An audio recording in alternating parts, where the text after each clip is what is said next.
안녕하세요. 반갑습니다.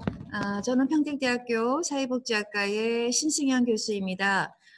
오늘은 저희 사회복지학과의 특성화 사업을 추진하기 위한 목적으로 진행하고 있는 사회복지 실천과 인간과 동물의 유대 HAB를 주제로 한 사회복지 특강 두 번째 시간입니다. 2주 전에 있었던 김성호 교수님의 첫 번째 특강 기억하시죠? 예, 사회복지 실천에서 반려동물을 어떻게 고려해야 하는가라는 주제로 사회복지와 동물이 어떻게 관련되어 있는지를 개괄적으로 다뤄주셨습니다. 특강을 통해 아직 우리나라에는 동물복지 전문가가 없고 그 초기 단계이나 다양한 분야에서 반려동물을 포함한 사회복지 실천이 필요하다는 것을 알 수 있었습니다. 그래서 우리 사회복지학과에서는 이 분야를 특성화의 방향으로 잡고 교수님들도 공부하고 연구하면서 도전해 보려고 하시는데 우리 학생 여러분들은 어땠는지 모르겠습니다. 여러분들도 관심을 갖는 계기가 되지 않았을까 기대해 봅니다. 자, 오늘은 동물학대 뒤에는 가정폭력이 있다라는 주제를 다룰 텐데요. 강의를 해주실 분은 동물권 행동 카라라는 단체의 상임이사를 지내시고 현재는 회원으로 활동하고 계신 김혜란 선생님입니다. 김혜란 선생님은 길고양이를 구조해서 함께 살게 되면서 동물운동에 발을 들여놓게 되었다고 하시는데요. 네, 카라에서 발간하고 있는 잡지 수매 편집위원 또 교육센터장 상임이사이시며 동물 아는 만큼 보인다의 그 책의 편집인이시면서 집필자이십니다. 이 외에도 동물보호에 관한 정책 수립과 토론회 운영, 중성화 수술 지원 사업 등 동물과 관련하여 다양한 활동을 열정적으로 펼치고 계십니다. 자, 그러면 우리 김혜란 선생님의 강의를 큰 박수로 청해 듣도록 하겠습니다. 네.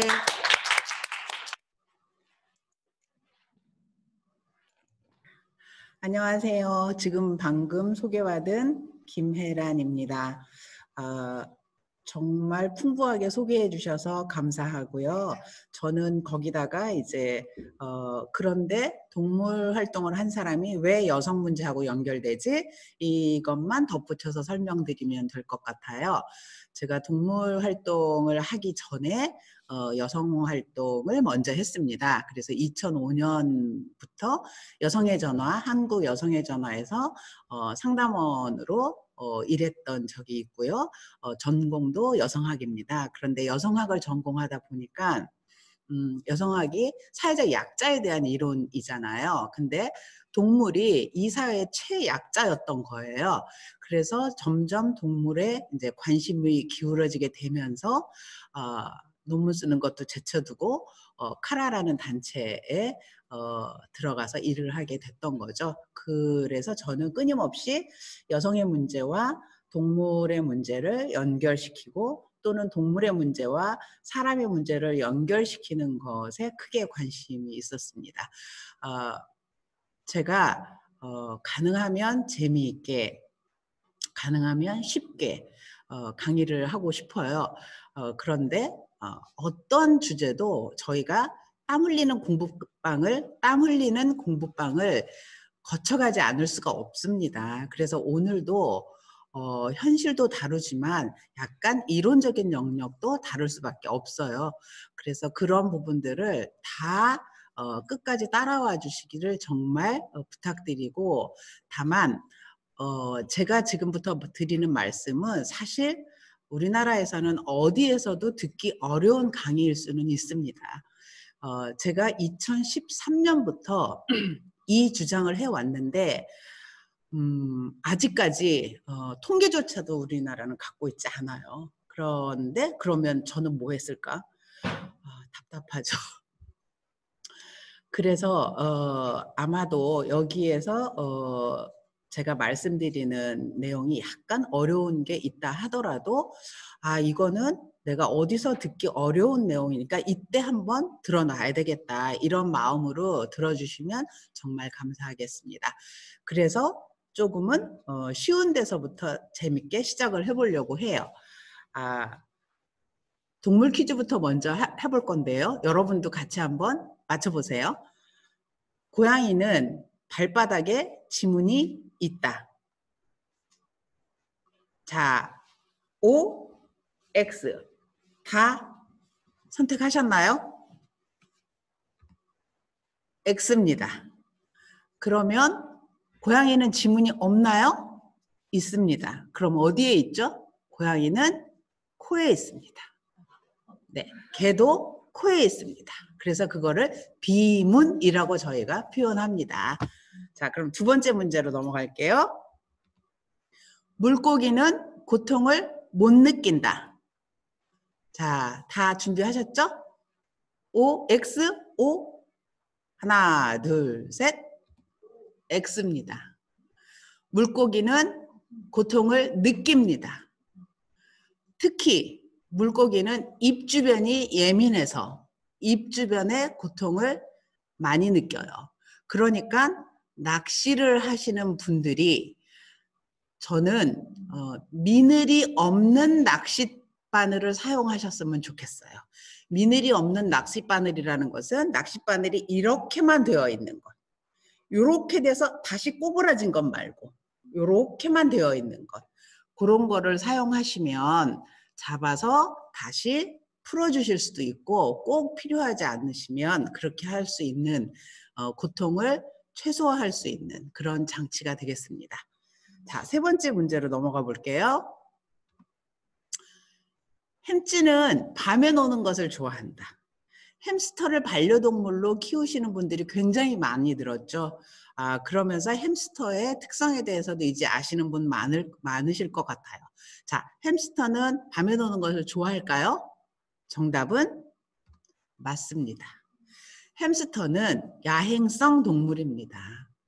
그리고 야행성 동물이라서 그럴까요? 한 번에 새끼를 굉장히 많이 낳습니다. 그래서 사실 햄스터는 반려동물로 적합하지 않습니다. 어머니들 혹시 듣고 계시나요? 자녀분들 혹시 듣고 계시나요? 햄스터 사달라고 조르지 마시고요. 어머니 선물로 자녀들한테 동물 사주시지 않으셨으면 좋겠습니다. 자, 마지막 네 번째 문제 넘어가 볼게요. 돌고래는 한쪽 눈만 감고 잔다. 두 눈을 감는 게 아니라 한쪽 눈만 감고 잔다. 벌써 힌트가 있죠. 자기는 자는 모양이에요. 정답은 맞습니다. 돌고래는 좌뇌와 우뇌를 번갈아 가면서 사용할 수가 있습니다. 그래서 좌뇌를 휴식 취하게 할 때는 우측 눈을 감습니다. 거꾸로면 좌측 눈을 감고 그 좌뇌가 휴식을 취할 때 잠을 자는 거예요. 그러니까 계속 헤엄치면서 잠을 잘 수 있다는 겁니다.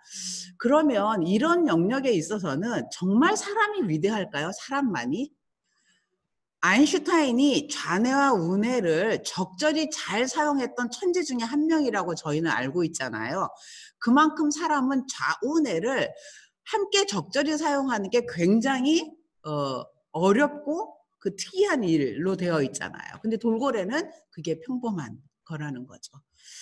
자, 여기까지 네 가지의 문제를 제가 해본 거는 동물에 대해서 우리 참 몰라요.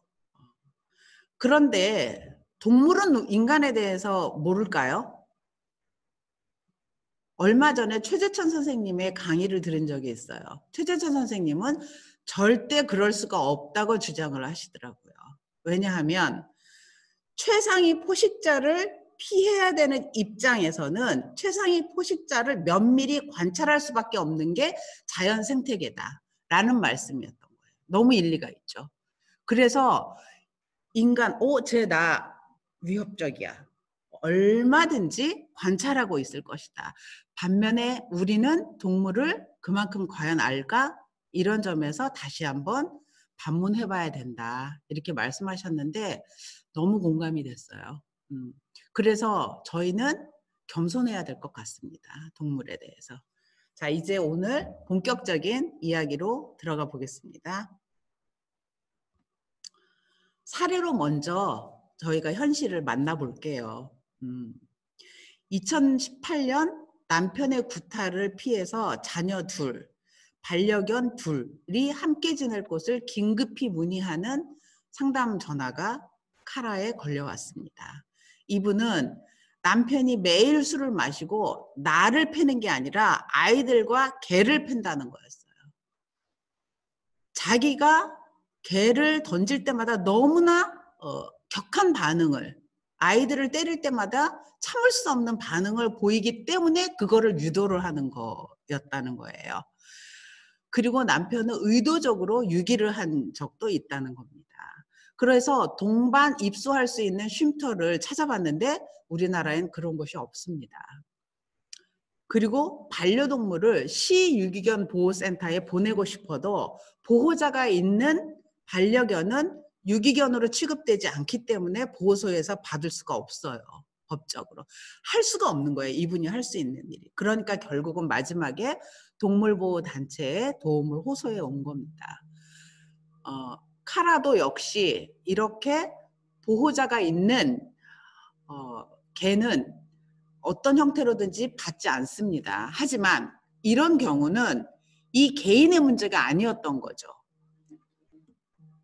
보호소가 없는 것은 사회 구조적인 문제인 것이고 이 개인이 감당할 수 없는 문제라는 것 때문에 동의를 했기 때문에 카라가 이 두 마리를 구조를 해옵니다.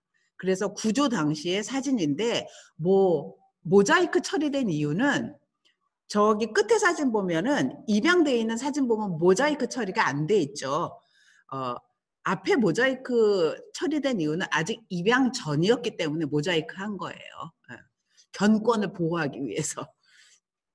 가운데는 이 여성이 그러니까 TV 프로그램 창에 사례로 인터뷰로 하신 장면이었던 거예요. 거기 보면 폭력의 대상이 강아지였던 거죠. 만만하니까. 강아지를 던지면 제가 더 크게 반응하니까. 여성이 이거를 알고 있었던 거고 남편은 그 약점을 갖고 계속 여성을 자신의 통제 아래 묶어두고 있었던 겁니다. 이런 지금 다 입양돼서 잘 살고 있습니다. 두 번째 사례는 혹시 몇 년 전에 엄청나게 휩쓸었던 효리네 민박 아시나요? 이효리 씨가 동물보호 활동을 하고 있는 셀럽이라는 걸 많은 분은 아셔요. 굉장히 기부도 많이 하십니다. 그리고 본인의 일상에서 정말로 동물보호를 잘하고 계시는 대표적인 셀럽이신데 이효리 님이 제주도 내려가기 전에 경기도 안성에 있는 여기서 멀지 않죠. 거기에 땡땡땡 보호소. 이 보호소 이름을 밝힐 수가 없습니다. 여기다 갖다가 유기하실까 봐 그래요.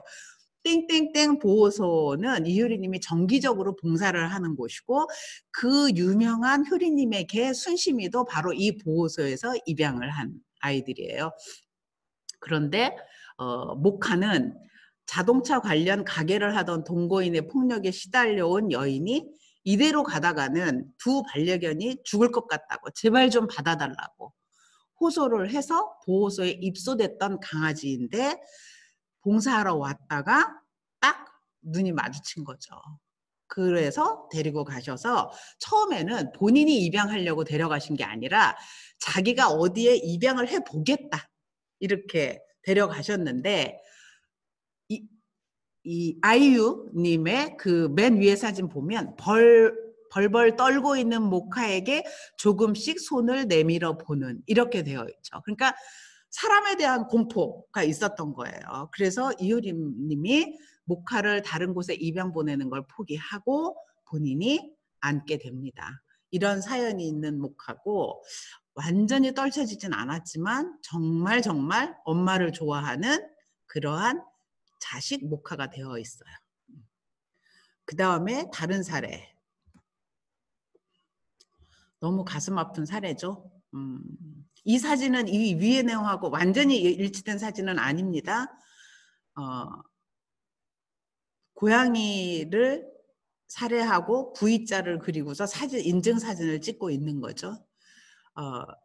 제가 직접 제보를 받았던 내용은 이 내용이었어요. 선생님이셨는데 학부모로부터 제보를 받았는데 우리 학교 5, 6학년 남학생 10명 정도가 자기들끼리 뭐 땡땡 클럽 이를 만들어 가지고 길고양이를 죽이고 다닌다는 제보를 학부모님이 하신 거예요. 그 학부모님은 얘네들이 누군지 안다. 이런 내용이었는데 선생님은 걔네들을 불러다가 너네 그랬어? 이렇게 얘기하면 사실 그대로 얘기할까요? 그런데 사실대로 얘기를 해도 그 다음에 어떻게 해야 돼요? 이거를 이렇게 상담을 해오신 거예요. 많이 힘든 사건이었어요. 그 이후에 이걸 어떻게 상담하고 풀어나갔을까는 이제 오늘의 주제에서 약간 벗어나니까 제가 생략하겠습니다. 그 다음에 또래 남학생의 개 연쇄살해 사건이 있었습니다. 2011년 모 고등학교 남학생 7명이 무려 18마리의 개를 살해하는 사건이었어요. 그런데 떠돌이 개, 타겟이 되었던 개들은 떠돌이 개만 있었던 게 아니라 이웃집 개를 훔쳐서 그리고 산책 나온 이웃집 개를 그러니까 어떻게 발각이 됐겠죠? 개가 없어졌으니까 신고를 하신 거죠. 부모님들이. 그래서 왜 개가 없어졌지? 하루 돼도 안 들어오고 이틀이 돼도 안 들어오고. 그래서 신고를 했더니 여기 저기가 다 그런 신고가 들어온 거죠. 5마리가 없어졌다는 게 확인이 되면서 이게 수사에 들어갔던 거고 해보니까 더 많았던 거예요. 그래서 이제 확인이 된 사건입니다. 그 다음에 아시죠? 강호순 강력범죄, 연쇄살인 그리고 이형학 이렇게 이야기를 했다는 거예요. 이게 2020년 10월 4일 국민일보에 나온 기사예요. 그런데 강호순이 체포된 게 2009년이에요. 그러면 무려 10년 동안에 이 사실은 아무도 질문하지 않았다는 건가요? 너무 궁금한 거죠. 비교적 이형학은 최근의 사건이지만 우리는 강력범죄의 범죄자들에게 동물학대력이 있는지를 질문하고 있지 않습니다. 미국도 마찬가지입니다. 미국의 대표적인 연쇄살인범 모두 100% 동물학대력을 갖고 있었어요. 이게 밝혀지자 2005년 FBI가 아주 화들짝 놀랐어요. 그래서 FBI가 2005년부터 동물학대 전과를 예측 지표로 따로 수집 관리하게 되었습니다. 자, 지금 제가 말씀드린 6가지 사례를 다시 한번 정리를 해볼까요? 사례 1, 2는 그냥 노골적으로 말하면 이래요. 개를 때리는 남자는 아내도 자녀도 때린다는 사례예요. 사례 3, 4는 또래끼리 집단적으로, 개인적으로가 아니라 집단적으로 동물학대를 저지르기도 한다는 거예요. 이게 미국에서는 조사된 자료가 있는데 성인의 90%는 동물학대를 단독으로 저질러요. 그런데 10대는 50% 이상이 집단적으로 동물학대를 저지르는 게 확인됐어요. 그럼 집단 내에서 동물을 학대하는 게 무슨 어떤 과정의 일환으로 일반화되어 있다는 거죠. 사례 5, 6은 뒤에서 다시 다룰게요. 사례 5, 6은 동물학대와 강력범죄가 연결되어 있다는 사례에 해당이 됩니다. 그리고 이 모든 6가지의 사례는 제가 이런 사례만 뽑아서일까요? 그렇지는 않고요. 개와 고양이 등 전통적 반려동물에 집중되어 있습니다. 물론 이거는 전통적인 반려동물이 개, 고양이가 워낙 많으니까 뭐 햄스터보다 개를 반려동물을 키우는 사람이 훨씬 세계적으로 많겠죠. 그런 이유 때문이기도 하지만 또 다른 접근도 가능해요. 이것도 뒤에 다시 말씀드릴게요. 현재 한국에는 개가 500마리 정도 그리고 고양이가 140마리 정도에서 합해서 640마리 정도가 있습니다. 그러면 동물학대 우리가 어떤 형태로든지 제어하거나 통제하지 못하면 이 640마리가 사실은 직간접적으로 위험에 노출될 수 있다는 얘기를 하는 거죠. 이런 질문이 드는 거죠. 이게 드문 현실일까? 어쩌다 한 번 발생되는, 아니면 이거 너무 자주 빈번히 발생되는 일반적 현상인가? 다시 말하면 사회적 현상일까? 또는 이거 문제 있는 애들이 하는 거야. 정신질환자, 정신병, 사회부작용자, 또는 유전자가 다른 뭐 이런 사람들일 거야. 왜? 뭐든지 도대체 왜 이렇게 인간이 잔인하지? 어떤 답을 얻고 싶은 거죠. 속 시원한 답을 얻고 싶어요. 저도. 근데 과연 또 우리는 이것을 막을 수 있을까? 이런 질문들을 안 할 수가 없어요.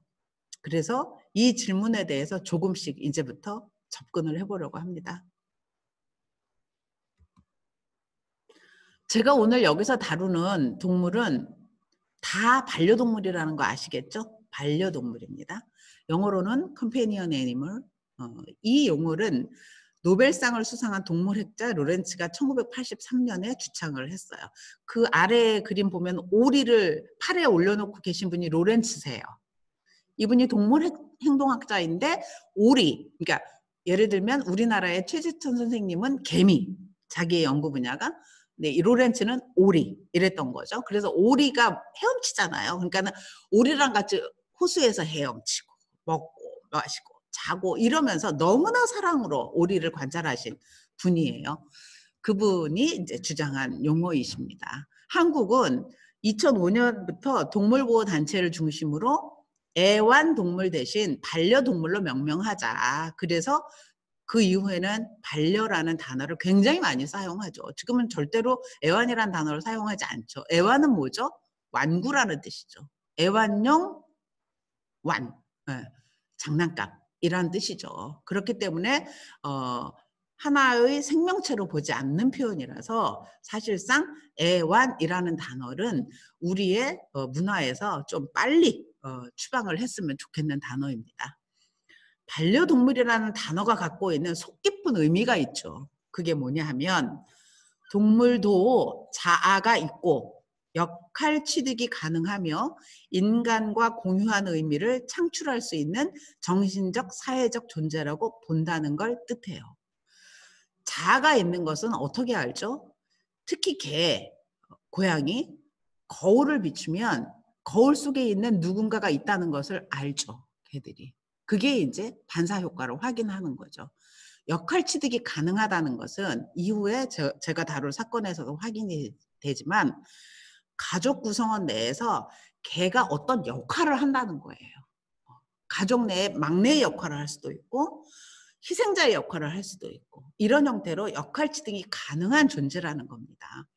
어떤 형태로든지 인간과 관계를 맺고 그 속에서 추억을 쌓고 정신적, 사회적 존재다. 이런 의미를 포함하고 있습니다.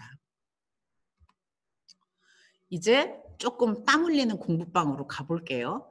저는 이런 통계나 이런 것들을 참 좋아해요.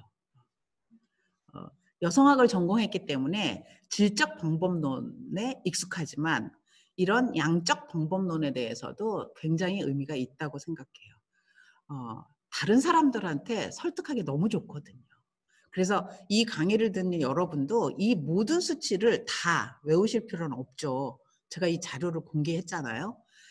이 중에 나한테 딱 꽂히는 통계들 하나씩은 오늘 염두에 두어 보시면 좋을 것 같아요. 우리나라는 말씀드렸죠. 아직 조사가 안 되고 있다고. 그래서 다 안타깝지만 해외 연구조사 사례입니다. 미국에서 대학생 한 1000여 명으로 조사를 했어요. 중부, 남부, 서부 다. 이 중에 50%가 무려 50%가 동물학대 경험이 있었어요. 그리고 직접 동물학대를 저지른 학생은 20% 이상이었는데 근데 특이한 게 남녀 차이가 있었던 거예요. 특히 목격한 데서도 차이가 났지만 그것보다 훨씬 더 극적인 차이가 나는 것은 동물학대를 직접 행위한 이 차이에 있어서는 남자가 34%인데 여자가 9.3%밖에 없었어요. 차이가 많이 나죠. 그 다음에 또 다른 뉴저지의 그 내용에서는, 조사 내용에서는 가정폭력에서 아동학대가 확인된 88%가 동물에 대한 신체적 학대가 있었다는 보고가 있었어요. 그런데 학대 행위자는 아버지가 3분의 2인데 3분의 1에 해당되는 학대 행위자가 아이들이었어요. 그래서 여기서 저희는 알 수 있죠. 피해자가 가해자로 변형되고 있구나. 왜 그럴까? 그 연구자는 이렇게 얘기합니다. 또래 괴롭힘을 당한 이들이 자기보다 약자를 피해자로 만들어서 자신이 피해자였을 때 느꼈던 무력감을 바꾸고자 노력한다는 거예요. 이런 것들 일종의 생존 본능인 거였던 거죠. 예. 이해가 됩니다. 이런 연구가 1980년 이후에 이제 본물처럼 쏟아져 나오는데 그래도 미국에서도 적었던 거죠. 그래서 보트라는 연구자는 이것을 무시된 링크, 분명하게 연결이 되어 있는데 의도적으로 무시됐다고 표현을 하는 거죠.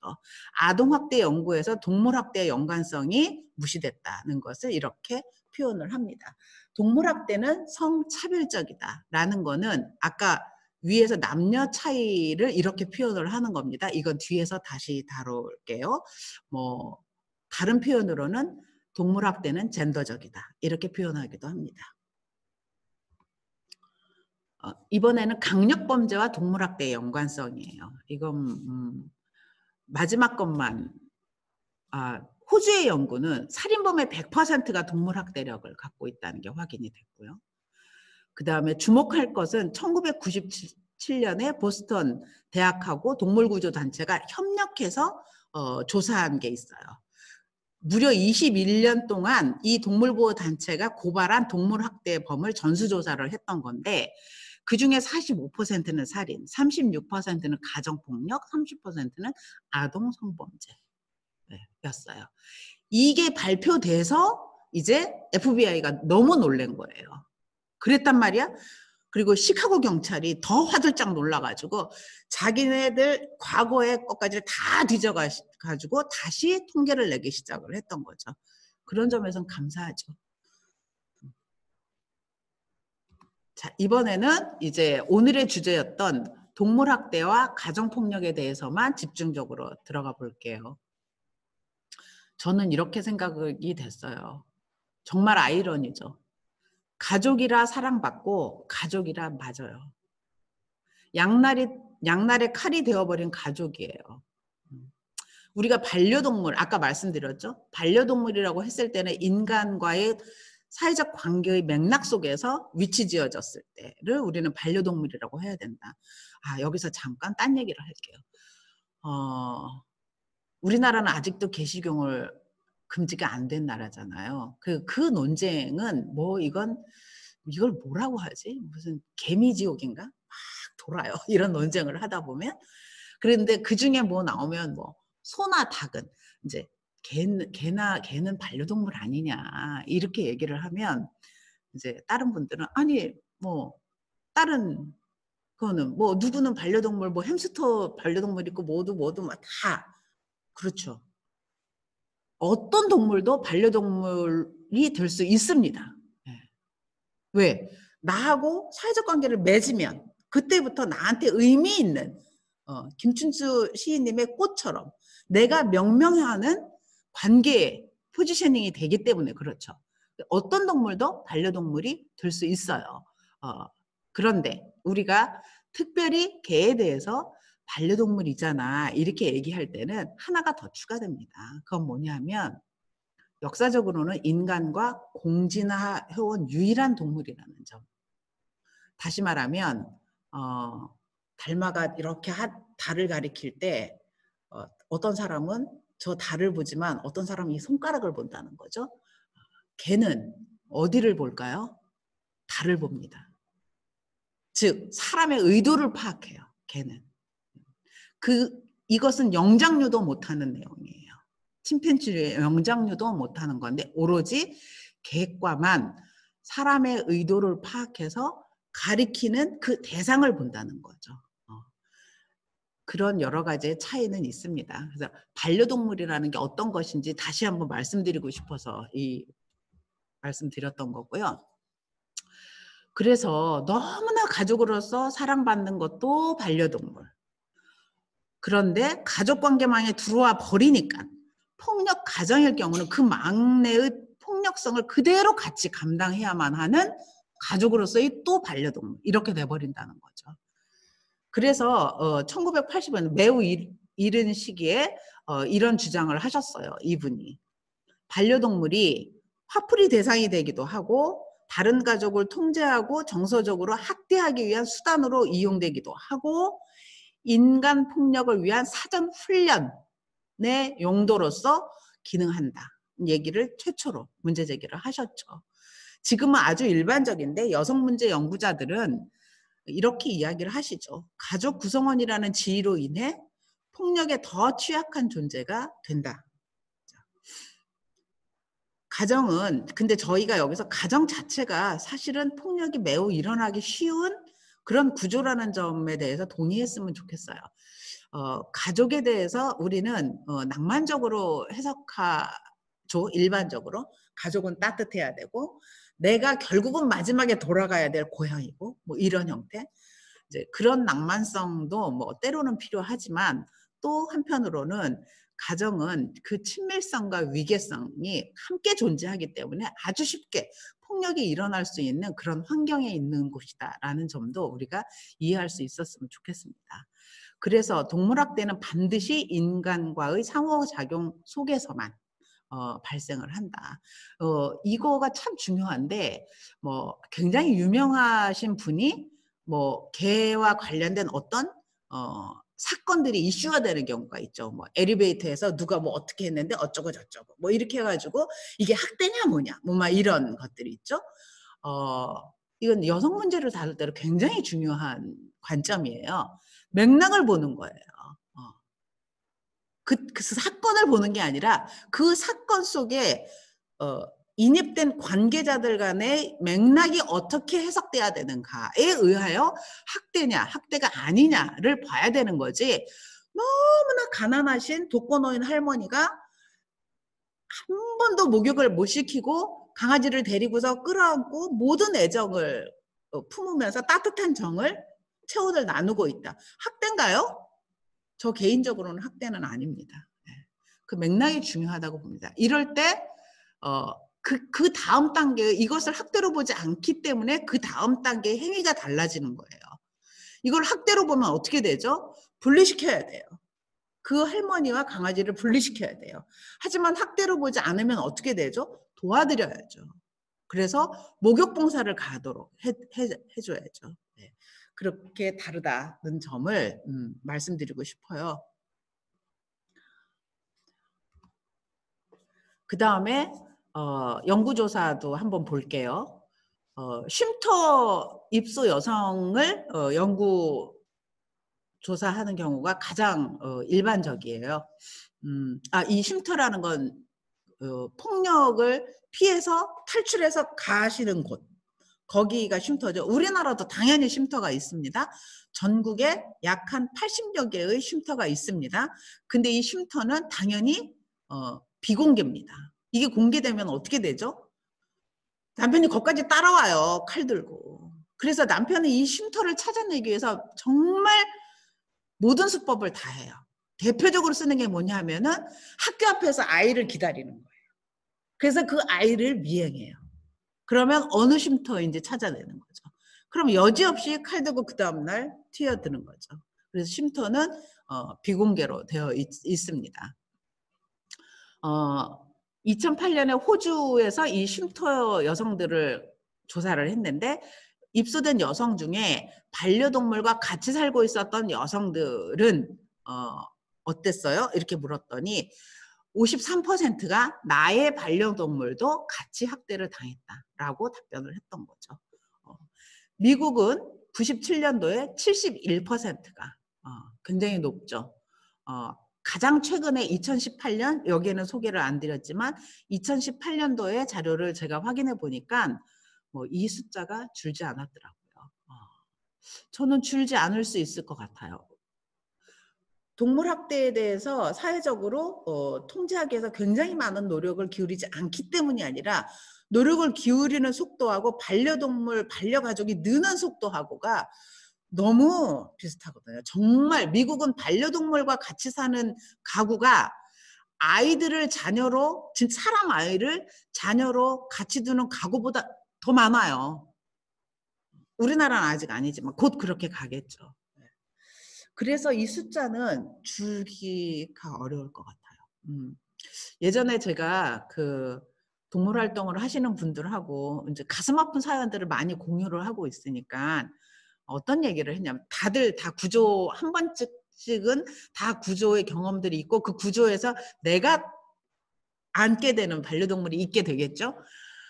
그런 경험을 많이 하다 보니까 이제 만약에 법으로 반려동물을 금지시키면 어떨 것 같아? 이런 얘기를 하는 거예요. 그러면 지금 내 반려동물 너무 사랑하는 내 아이 같은 반려동물을 이제 다 뺏겨야 되는 거죠. 그래도 이구동성으로 다 뭐라고 얘기했냐면 찬성한다. 내 아이를 내 반려동물을 뺏기는 한이 있어도 만약에 그런 세상이 올 수 있으면 반려동물 금지법에 난 동의하겠다. 왜냐하면 아까 말씀드렸잖아요. 가족이라서 사랑받고 가족이라서 폭력을 당하는 거예요. 이 아이러니를 우리는 사실은 풀 수가 없어요. 그냥 계속 가져가야 될 거예요. 그런 이제 밥 먹으면서 우스개 대화를 나눴던 게 잊혀지지가 않아요. 그 다음에 아까 앞에서도 소개드렸던 그 미국의 전체 대학생들 조사한 그 중에 860명을 이제 다시 조사를 했을 때 60%가 아동학대, 가정폭력을 경험을 했던 거예요. 굉장히 높은 숫자입니다. 근데 우리나라는 이런 통계 숫자가 없기 때문에 그냥 정말 이건 뭐 구전인가요? 말로 여성의 전화의 상담 사례를 말씀드릴게요. 잔인하죠.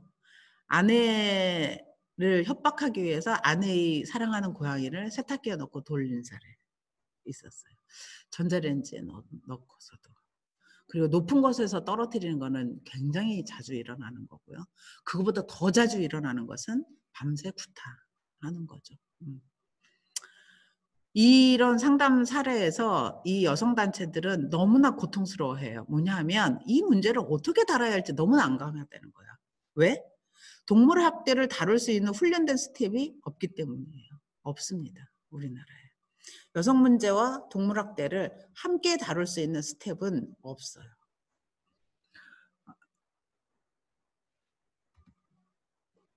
아까 말씀드렸던 동물학대의 성차별성, 다른 말로 뭐 동물학대는 젠더적이다. 이렇게 표현을 하는 것에 조금 더 구체적인 내용으로 해볼게요. 가해자의 압도적 다수가 남성이라는 거예요. 근데 여기서의 남성은 물론 생물학적 남성인 거죠. 97%가 남성이었어요. 75년부터 96년 사이에 동물학대로 기소된 사람들 중에. 그리고 2번, 3번은 아까 그 대학생을 조사했을 때의 그 남녀의 격차였어요. 그리고 이태리 같은 경우에서도 한 1,400명을 갖고서 조사를 했을 때 남자의 3분의 2, 동물학대를 저지른 아이들의 3분의 2가 남자였던 거고요. 그 다음에 또 83%가 피해자 여성의 남자 자녀가 반려동물을 다시 가해하는 사례가 확인이 됐어요. 그리고 너무나 그 흥미로운 것 중에 하나가 동물 학대에 대한 직간접적인 경험에서의 차이뿐만 아니라 이후에 동물에 대한 태도에서도 굉장히 많은 완전히 반대의 차이가 드러났어요. 그게 뭐냐 하면 동물을 직접 학대했던 남성은 이후에도 동물에 대해서 전혀 호의적이지 않아요. 태도가. 그런데 동물 학대를 목격한 여성은 이후에 동물 학대를 경험하지 않은 여성보다 동물에 대해서 더 호의적인, 그냥 쉽게 얘기하면은 측은지심을 더 잘 발동하는 그런 사람이더라. 이게 있었던 거죠. 그래서 이러한 연구 결과를 토대로 미국에서는 동물학대를 가정폭력을 암시하는 결정적 징후라고 설명을 합니다. 저도 그렇게 생각을 합니다.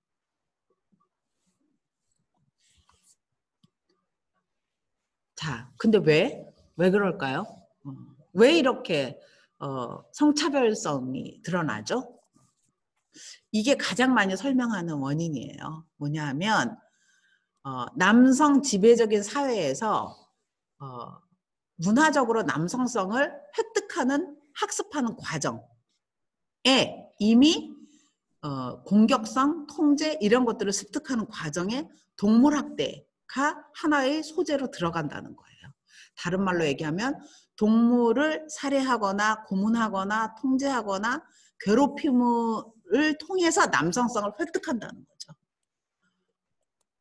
그러니까 우리나라 같은 경우는 파란 풍선 안에 보세요. 학교에 선후배 서열 문화 없나요?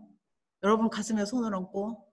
제가 아까 평택대학교에 이렇게 모 장소에서 봤더니 요만한 스티커가 붙여 있는데 학교에 어떤 뭐 캐치플레이즈 뭐 이런 거에 첫 번째가 민주적 시민 뭐 이런 민주적 학생 이런 게 있더라고요. 네. 돼야 되죠. 근데 정말로 아주 어렸을 때 학교 때부터 이 선후배 서열 문화 정말 많죠. 게다가 저희는 모든 남성이 신의 아들이 아니기 때문에 군대를 갑니다. 그 군대에서의 이 폭력성과 서열 문화는 우리가 상상하기가 어렵겠죠. 바로 이러한 과정들을 통해서 어떤 남성성을 정말 필요한 거야. 남자라면 모름지기 이렇게 배우게 되냐 하면 독립성. 그러니까 누구에게 의존하는 거. 나 이거 잘 못하겠는데 나 좀 도와줘. 이런 얘기 하면 그건 남자가 아닌 거예요. 꿋꿋이 혼자 해야죠. 힘. 약한 남자. 눈물을 뚝뚝 흘리는 남자는 요즘은 드라마나 이런 걸 통해서 우는 남자, 따뜻한 남자 뭐 이게 한국 드라마를 좋아하는 일본 여성들의 그 이유라 그러더라고요. 그렇기는 하지만 정말 그럴까요? 그 사회, 그 문화의 문제하고 뿌리 깊이 배어있는 또 다른 문화하고 들여다봐야 되겠죠. 그리고 지배, 통제. 이게 남성성, 즉 남성적 자질로 우리는 습득하게 되는 거예요. 그러니까 제가 누구를 지배하고 통제하려면 어떻게 해요? 저보다 힘센 사람을 제가 지배하고 통제할 수 있나요? 당연히 그러니까 나보다 힘이 약한 존재를 찾아가는 거죠. 그러면 아까 그 또래 집단 이해되시겠어요? 그 또래가 집단으로 동물학대를 저지르는 거는 그 또래가 남성성을 획득하는 과정이었던 거예요. 집단적으로. 그렇게 획득해 나가면서 거기서 내가 다른 친구가 보는데 이렇게 하는 것은 나의 남성성을 획득하는 과정으로 인증되는 거죠.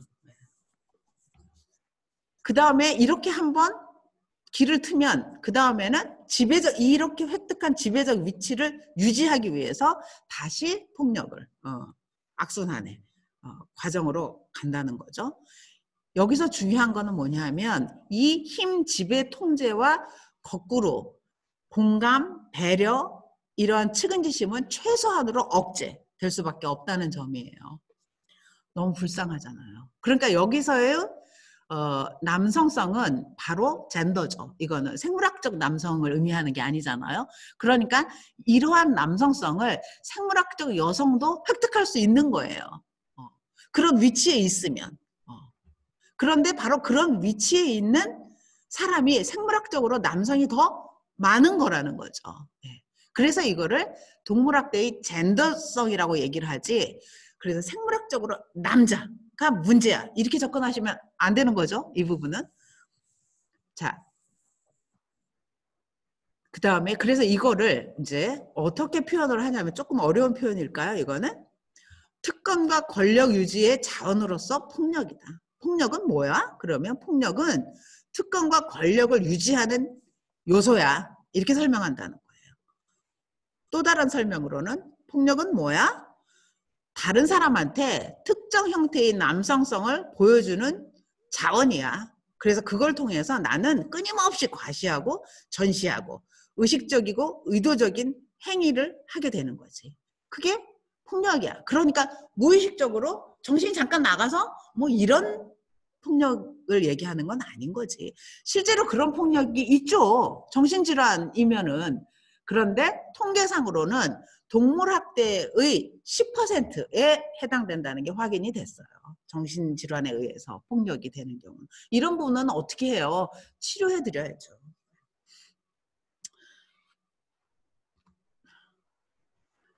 자, 이게 이제 여기 외국 여성분이 캐롤 제이 아담스라고 아주 유명한 사회운동가이자 여성학자이자 동물에 대과 여성을 연결시키신 학자이세요. 이분의 말씀이신 거예요.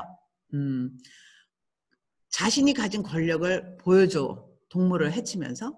그리고 그 순간에 굴복을 가리키고 지지관계망을 잘라내고 여성을 고립시켜. 왜 그러죠? 지지관계망을 여성이 이거를 고백을 못해요. 어디다가도. 두 가지 이유 때문에. 하나는 다른 사람한테 알리면 다시 폭력을 행사하니까. 죽일 것 같으니까. 그래서 못하고. 그리고 또 하나는 이렇게 되면 우리나라 같은 경우인데 아니 동물은 관심이 없고 너가 맞는다는 거야? 이렇게 된다는 거죠.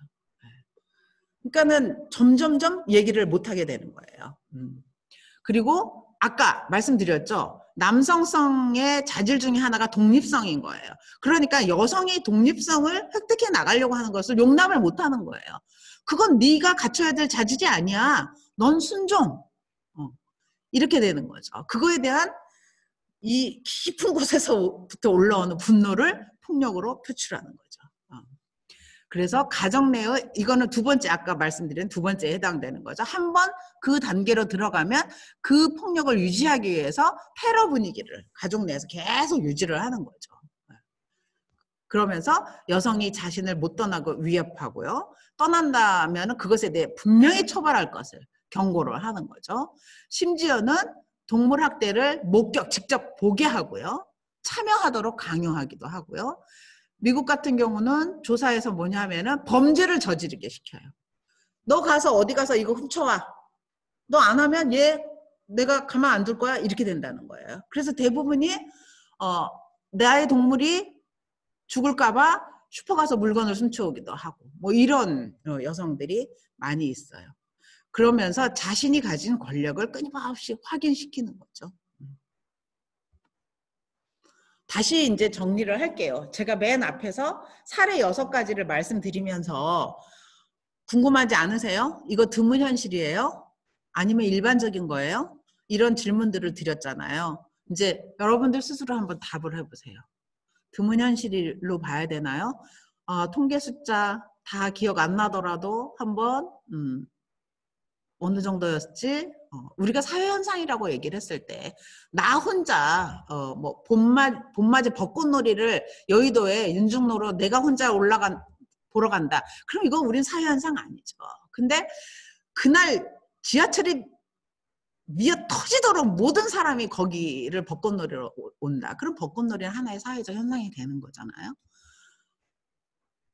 과연 동물학대는 사회적 현상일까 아닐까? 여러분들 쉽게 답하실 수 있겠죠. 그 다음에 정신질환자, 사회부적응자, 유전자가 다른 사람들일까? 말씀드렸죠. 이런 분들이 저지르는 동물학대 있습니다. 10% 내외예요. 그리고 대부분은 원인을 찾아가야죠. 왜 저지르지? 왜 때리지? 그랬을 때 그 폭력의 원인을 찾아 들어갔을 경우는 굉장히 멀쩡하신 분이 의식적이고 의도적으로 하는 행위라는 점 이해하셨죠? 네. 이거 답을 저 못 내리겠어요. 왜 이다지도 잔인할까? 사람은 정말 원래 이렇게 잔인한가? 우리 홀로코스트 같은 거 생각해 보실 수 있잖아요. 히틀러가 등장할 때 엄청나게 많은 대중의 환호 속에 등장하셨다는 거 알죠? 선거에 이겨서 등장했잖아요. 쿠데타를 일으킨 게 아니잖아요. 투표에서 압도적 승리를 했잖아요. 그래서 대중적 지지 속에서 우승하기라는 과학적 명분을 뒷받침하면서 그러면서 홀로코스트로 가잖아요. 그래서 한나 아렌트가 그렇게 얘기를 하잖아요. 악의 평범성. 그래도 정말 이렇게 꽉 와닿지가 않아요. 진짜. 왜 그러지? 여러분은 어떻게 답을 내리실까요? 사실 개인적으로는 답이 있습니다. 하지만 그것은 사람마다 이 답은 다르게 내릴 수 있다고 저는 생각하거든요. 그래서 말씀드리진 않겠습니다. 이제 마지막. 이제 우리는 이걸 막을 수 있을까요? 이거 제가 읽고 보니까 잘못 썼다.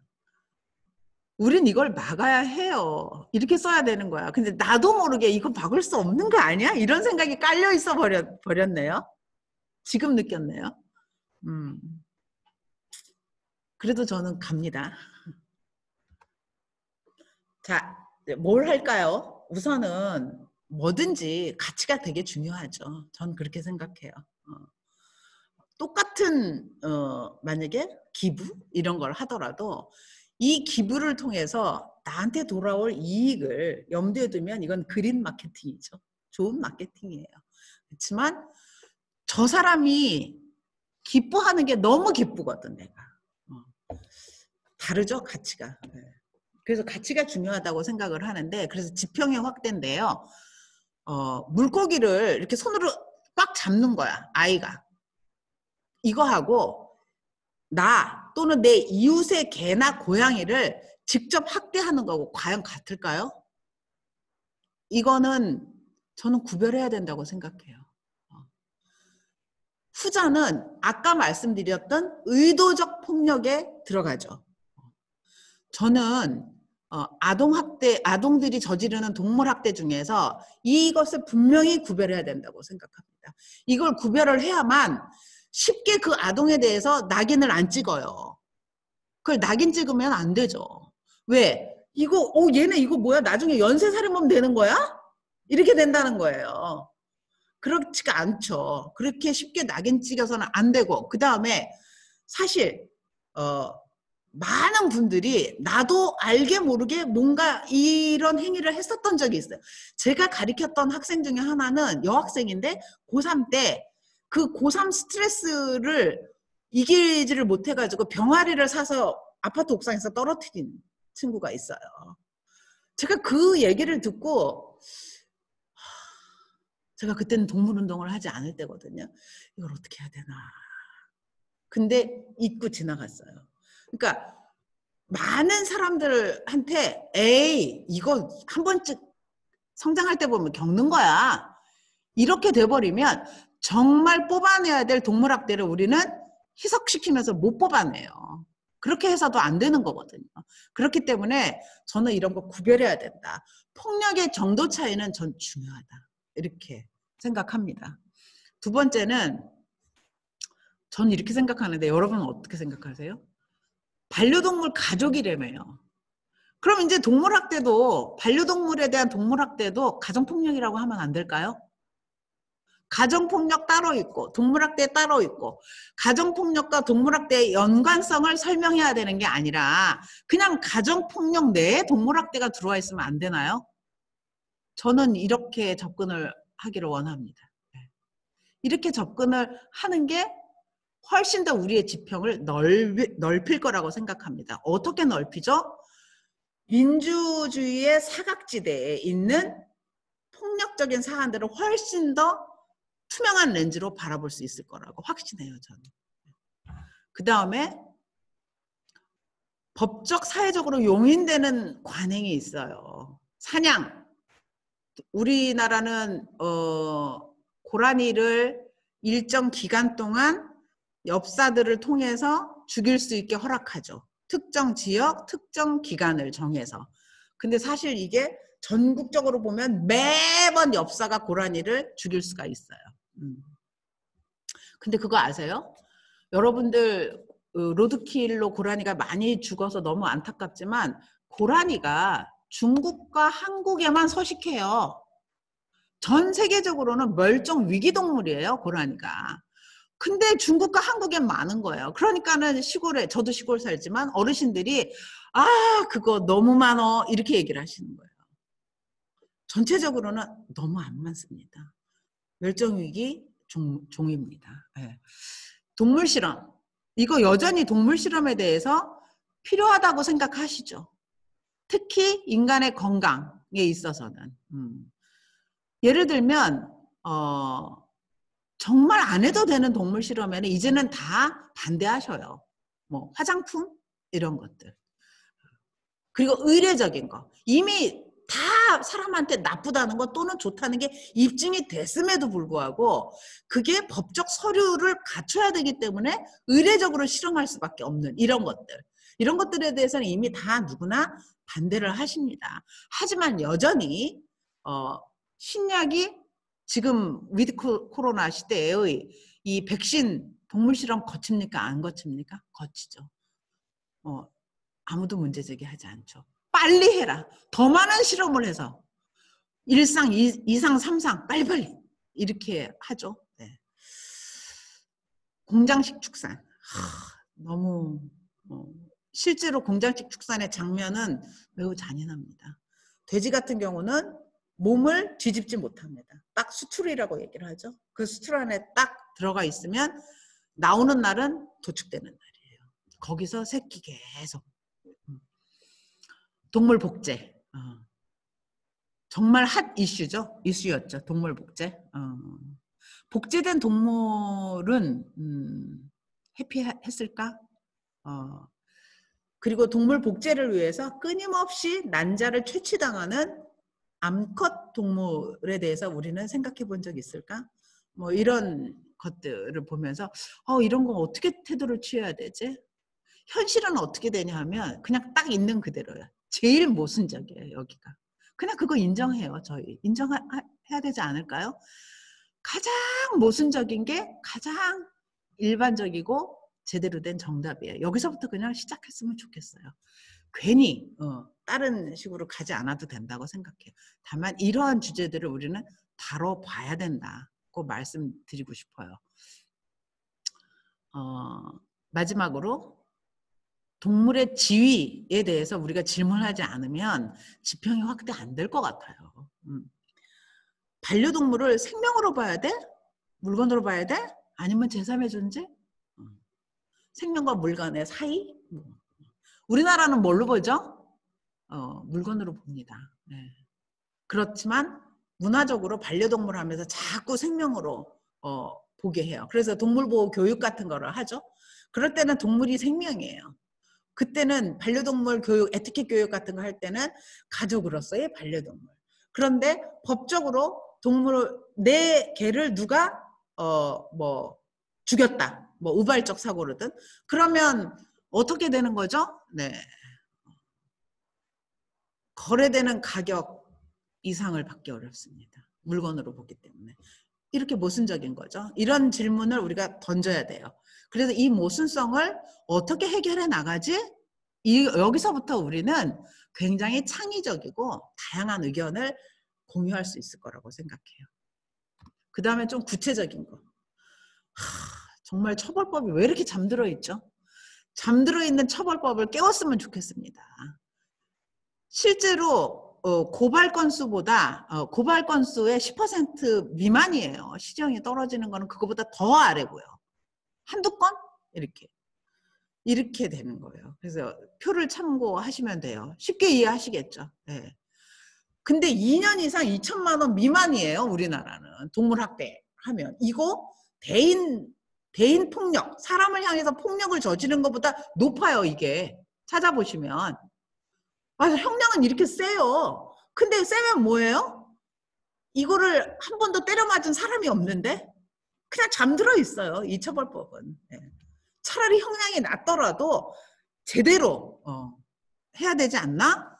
미국의 테네시주 같은 경우는 성폭행범하고 동일하게 취급해요. 그래서 신상정보 공개합니다.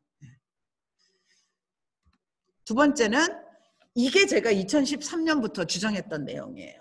교차제도를 도입해야 돼요. 여러분 위기 청소년 상담 할 때 동물학대를 해본 적은 있니? 이런 질문 물어지고 있나요? 피학대 아동에게 너 맞을 때 너네 집에 반려동물 있었어? 혹시 그 반려동물은 어땠어? 이런 질문 하고 있나요? 앞에서 그렇게 수없이 많은 연구조사 결과가 너무나 밀접한 연결이 있다고 얘기를 하면 뭐합니까? 질문을 안 하는데. 미국은 동물보호 담당자 그리고 사람복지 서비스 담당자, 경찰 등이 반드시 교차보고하게끔 되어 있는 주가 30개가 넘어요. 그래서 교차적으로 의뢰를 해요. 사람복지 서비스 담당자가 동물이 개입된 사건이 벌어져서 그럼 동물보호 담당자한테 컴온 같이 이 문제 해결합시다. 아니면 그쪽으로 토스를 하거나 이거를 하게 되는 거예요. 그리고 28개 주에서 동물학대범은 반드시 가정폭력 예방상담을 받아야 돼요. 우리나라도 조사는 됐어요. 보니까 무려 수의사의 80%가 동물학대 의심 사례를 봤다는 거예요. 자기가 이 아이들을 치료하면서. 그런데 신고는 한 번도 해본 적이 없대요. 아니 신고를 당연히 안 하죠. 그 한편에서는 아주 낮은 순으로 얘기하면 자기 고객이 떨어져 나가는 소리가 들릴 것이고, 그리고 아주 높은 수준에서는 신고해도 그것에 해당되는 처벌까지 연결되는 게 없으니까 의미가 없죠. 그리고 미국에서는 이런 식으로 그 애니케어 모델이라는 핸드북이 애니케어 성인 그리고 어린이 이렇게 두 종류가 나와 있어요. 그래서 이걸 갖고 상담을 할 수 있도록 됐는데 이것의 출발이 어떻게 돼야 되는 거죠? 교차 제도가 도입되어 있어야 돼요. 그래서 우리나라가 동물학대로 누가 신고를 받으면 경찰이 출동하셨을 때 반드시 그 집에 반려동물이 있는지 확인하시는 거예요. 그래서 그 반려동물이 학대 상태에 노출되어 있는지 뭐 100%겠죠. 확인하고요. 거꾸로 아동학대나 여성학대로 신고돼서 출동하셨을 때 또 마찬가지로 이게 그래서 크로스 체킹의 체크리스트도 그렇게 작성이 돼 있어야 되고 이런 작업을 해야 된다고 생각을 했어요. 그리고 저는 이거를 하고 싶었어요. 이게 제 연구 주제였습니다. 근데 그걸 마무리를 못했습니다. 너무 현실에 쫓기면서 여성의 전화와 카라가 컨소시엄을 구성해서 이 연구 주제를 같이 할 것. 여성의 전화 산하에 쉼터들이 있으니까 이런 것들을 같이 해보는 작업을 출발을 했어요. 그런데 각각의 단체가 현실에 쫓겼어요. 반려동물 동반 입소 쉼터예요. 우리나라에 정말 저 깜짝 놀랐네요. 올해 4월, 5월 연이어서 경기도와 서울시에 폭력 피해 여성의 반려동물을 보호하는 이러한 제도가 도입이 됐어요. 그러니까 동반 입소는 아니에요. 그러니까 반려동물이 따로 어느 곳에서 돌봄을 받을 수 있게 되는 거죠. 맨 첫 번째 말씀드렸던 사례에서 이제 그 여성이 자신의 반려동물을 어디다 맡길 수 있게 됐다는 거예요. 서울시는 7개월 동안 그거를 맡기로 돼 있어요.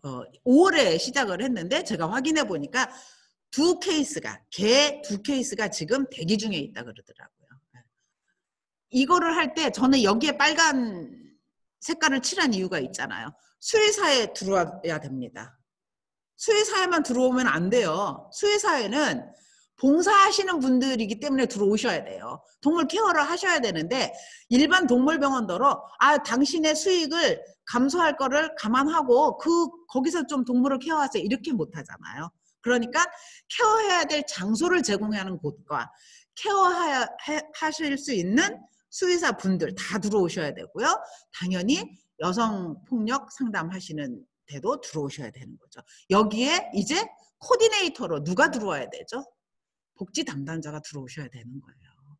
그러니까 복지 담당자가 바로 수의사 각각의 영역에 있는 부분을 다 묶어서 코디네이터로서 들어오셔야 된다고 저는 봅니다. 그런 분들이 양성이 돼야 된다고 생각해요. 미국은 있어요. 몇 개인지까지는 제가 못 찾았어요. 근데 꽤 많이 늘어나고 있습니다. 근데 동반 입소라고 해가지고 같은 방에서 같이 집에서처럼 그러지는 못하고요. 이 피해 여성은 이제 매일 자기의 쉼터에서 나와서 자신의 고양이가 있는 곳으로 가서 고양이들 내려와서 이제 같이 쉬고 놀다가 다시 이제 그렇게 돌아가는 거예요. 이런 반려동물 동반 입소 쉼터 있어야 돼요. 이거는 동물을 위해서만 아니에요. 이 여성은 일반적으로 반려동물 때문에 폭력에서 빨리 못 나오시는 여성들이 50%가 돼요. 동물을만 놓고서 나 혼자 못 빠져나오겠다는 거예요. 그게 50% 이상이에요. 근데 실제로 거기서 그럼에도 불구하고 어쩔 수 없어서 자기 혼자 빠져나오시는 분이 한 26% 정도 돼요. 그럼 이분들은 어떤 상태에 빠지죠? 죄책감, 첫 번째. 심한 상실감. 이거 떨쳐버리기 어려우세요. 그게 마음속에 가득한데 어떤 치유의 첫 출발이 가능하죠?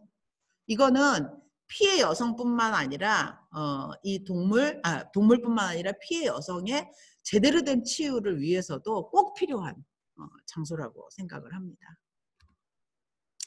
이제 마지막 여러분한테 저는 마지막으로 이제 이런 제안을 드리고 싶어요. 실제 있었던 일이에요. 2007년 마포구청 사회복지 담당자로부터 전화가 들어왔어요. 이제 옆집에서 신고가 와서 나가서 보니까 사연 인직은 90이 넘으신 할머님이 하얀 말티즈 한 마리하고 혼자 오랫동안 살고 계셨는데 뇌졸중으로 쓰러져서 119가 출동을 해서 바로 할머니는 실려가고 끝난 줄 알았는데 계속 개가 낑낑거리는 소리가 들려서 옆집이 신고를 한 거예요. 그래서 이 강아지가 일주일째 굶고 있었다는 사실이 확인이 됐고 할머님은 아직 언제 태어나실지 태어는 하실 수나 있을지 모르는 상태라는 거예요. 이거 어떻게 해야 돼요? 이러고서 동물보호단체로 상담 전화가 왔어요.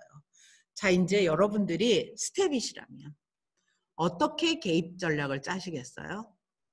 이거 참 제가 힌트 드렸습니다. 밑에 사진이 힌트예요. 그리고 오늘 강의 내용이 힌트예요.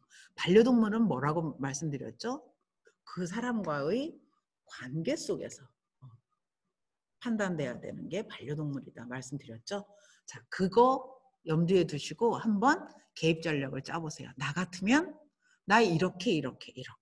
그래서 어떤 자원이 결합돼야 되는지를 짜보겠다. 이렇게 한번 해보시면 어떨까요? 저 궁금하네요. 제가 이제 마지막으로 하고 싶은 이야기 할게요. 제 반려동물이에요. 첫째, 둘째 다 구조됐죠, 당연히. 동물의 고통의 직접적 원인은 어쨌든 인간이에요. 이 인간의 나를 예외로 두실 필요는 없어요. 제가 직간접적으로 어떤 영향을 이 환경에 끼치고 있는지 저희는 다 알지 못해요. 그렇기 때문에 차라리 우리는 그냥 같은 배를 타고 있다. 이렇게 이해하는 게 좋지 않을까요? 동물학대에 대한 경험은 상실, 죄책감, 이제 구조를 하는 입장에서도 같은 감정을 그대로 느껴요. 상실, 죄책감, 슬픔, 좌절, 내가 저걸 못 막았구나, 이런 것들. 그 상처를 치유를 해야 돼요, 우리는. 그 상처를 치유를 못하면 바로 그 사람이 가해자가 되는 거예요. 또 다른 상처를 일으키게 되는 거라고 저는 봅니다. 이것 때문에 제가 아까 막을 수 있을까? 이렇게 얘기한 것 같아요. 어쩌면 인류가 존재하는 한 동물학대는 사라지지 않을 수 있어요. 폭력은 위계 속에서 나오는 거기 때문에. 동물이 우리보다 이렇게 되는 세상이 있을 수 있을까요? 저 상상이 안 돼요. 화성으로 가면 그렇게 되려나? 그래서 이게 없는 거예요. 그렇지만 그렇다 하더라도 지금의 고통 속에 있는 동물과 사람을 도와주지 않아야 될 근거는 아니라고 생각합니다. 그것이. 그래서 여러분 저와 함께 뚜벅뚜벅 함께 걸어 나가셨으면 좋겠습니다. 감사합니다. 들어주셔서 고생하셨습니다. 네, 이제 질문 받나요? 네, 저는 강의 중 가정폭력이 일어나는 경우 반려동물이 학대당한 경우가 많다는 부분이 굉장히 인상 깊었습니다. 특히 여성 가정폭력 피해자가 52.9%가 이 자신의 반려동물도 학대당했다는 경우가 통계가 가장 인상 깊었는데 동물학대를 결과적으로 보는 게 아닌 가정폭력의 원인적으로 보는 부분이 이 원인으로서 생각해 볼 수 있었습니다. 질문하겠습니다. 동물학대를 예방하려면 우리 사회에서 어디서부터 시작하면 좋을까요? 와, 진짜 어려운 질문이에요. 네. 그래서 저라면 내 주변을 둘러보는 것부터 할 것 같아요. 네. 이거는 보면 아까 잠들어 있는 법을 깨우는 것도 필요하고 다 필요하잖아요. 제 강의에서 그 어느 거 하나 안 필요한 내용이 있겠습니까? 그런데 사람은 제한적이죠. 나의 능력, 나의 마음, 나의 경제력 이런 것도 모든 것들이 제한적이기 때문에 우선은 내 주변을 둘러보면서 내 주변에서 일어나고 있는 동물학대는 혹시 있을까? 혹시 이 동물학대로 인하여 사람도 힘들어지는 사례는 뭐가 있나? 이렇게 둘러보고 그러면 내 주변을 둘러보게 되면 그냥 저절로 그럼 여기서 내가 할 수 있는 건 뭐지? 이렇게 생각이 가지 않을까요? 그래서 저는 아니 만약에 학생 여러분이라면 내 주변을 둘러볼 때 그게 결론적으로 내가 공부를 좀 더 이쪽 영역에 정보를 좀 더 많이 찾아봐야 되겠다. 이것도 저는 좋은 거라고 생각을 하거든요. 그래서 저는 하나를 꼽자면 내 주변을 살펴보자. 이렇게 말씀드릴게요. 감사합니다. 네, 두 번째로 또 있어요? 네. 동물학대 예방 교육을 하게 된다면 언제 어디서 누구를 대상으로 교육하는 것이 가장 효과적일지 또한 아까 말씀하셨던 것처럼 지배적인 성향이 많은 이 남성이 교육을 거부한다면 어떤 방식으로 교육을 할 수 있을지 궁금합니다. 이건 비교적 고민 안 하고 대답 드릴 수 있을 것 같으네요. 제가 한 3년 정도를 서울시에 있는 초등학교 1학년부터 6학년까지의 동물보호 교육을 한 적이 있습니다. 그때 왜 그렇게 했냐면 미래 세대에 포인트를 맞추고 싶었기 때문이고 그리고 학년이 올라갈수록 교육이 힘들어요. 이 선입견이 이미 작성이 돼 있고 학년이 내려갈수록 아까 그 동물 퀴즈 같은 거 제가 한 게 다 그 친구들하고 수업할 때 쓰는 내용이에요. 아주 그냥 좋아 죽어요. 그리고 그 동물을 안다는 사실 정말 친구로 그 사실들을 다 받아들여요. 그리고 우리 이제 사회학자들이 다 교육학자들이 다 확인한 바에 의하면 6세 이전에는 생명에 대한 경이로움이 굉장히 교육하기 쉽다는 게 확인이 되죠. 그리고 6세 이후부터는 사실은 네가 그렇게 해서야 되겠니? 하고 사회적 책임감을 다루는 교육을 해야 된다고 얘기를 하시죠. 그래서 저는 그 앞쪽 미래 세대 여기가 첫 번째 포인트고요. 두 번째는 지금 반려동물과 함께 하시고 계신 분들 이분들이 모범이어야 돼요. 이분이 모델이어야 돼요. 그래서 그 부분이 두 번째로 저는 잡고 싶고요. 그 다음에 그분들이 정말 반려동물과 함께 살면서 에티켓을 갖추시면 주변에서 다 좋아하실 거예요. 그리고 이제 세 번째로 말씀하신 가해, 이제 이런 가해 경험을 갖고 있는 분들에 대한 교육, 이게 참 어려운 문제예요. 그래도 해야 되는 거죠. 이것을 여성 단체 같은 경우는 가정폭력, 성폭력의 피해자 인파워먼트 프로그램들이 당연히 다 있잖아요. 근데 이거 할 때 그 과정에 뭐가 있어야 되냐면 가해자로부터 진심 어린 사과를 듣는다. 뭐 이게 있거든요. 근데 이제 가해자가 진심 어린 사과를 안 하는 거예요. 그러면 가해자가 진심 어린 사과를 하도록 교육 상담 프로그램이 들어가야 되는데 실제로 운영을 해봤어요. 근데 성공하지 못했어요.